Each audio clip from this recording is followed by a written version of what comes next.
Good day, it's Stephen Davids here, and in this video I will look at the Solunar period versus the tidal period discussion, because there are people who put everything on and says Solunar period works and it's no use what you do, while there are other people who swear on tidal periods. So which one of the two is correct? As a general rule, when the solar period and the tidal periods do not overlap, the solar-lunar period must get precedence because it also takes tides into consideration. It takes many more factors into consideration, and it is scientifically proven. However, things are not so simple. You follow the general rule, but then things are not so simple. Where the water level has no effect, the Solunar table gets preference. For example, if you are at an area and suppose you angle here and fish here from the edge, and over the rails you throw your bait or lure into the river, it has no effect. The rise or the lower of the river has no real effect on you.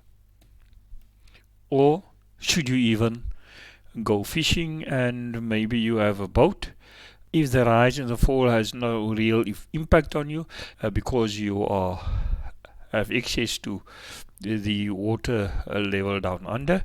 Another example can here be at an harbor where the water level rise up and down, but not too drastically, even in springtime. Then Solunar effect get precedence because the water level has no real impact. However, where the water level has an obvious effect, for example where the rocks and the fish prey, and though the predators do not have access in the low tides, then a tidal period gets precedence over the lunar period. For example, here's a low tide area and here's the area during high tide. Suppose Solunar time is now here at 2 o'clock, but 2 o'clock it is low tide here in this area. You know this is a spot that the fish comes here and they frequent here.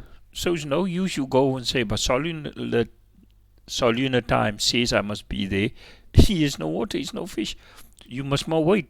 Even if it's post Solunar period, wait for the tide. Another example is here's a water line. If Solunar period is outside, and even if it's here now Solunar time, and here's no fish that usually swims here that you can get, what's the use you are there?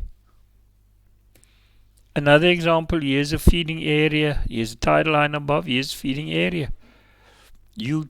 Solunar period has nothing to do here.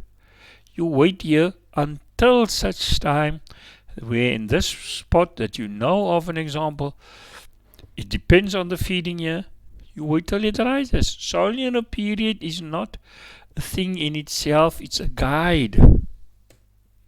Another example is here an area here between these stones and the rocks where the fish may be during high tide. Another and last example here is, for example, when here's algae against the rocks and the fish comes here. Outside Solunar period, you must not just forget Solunar period and just wait. In conclusion, everything depends on the geography of your local spot.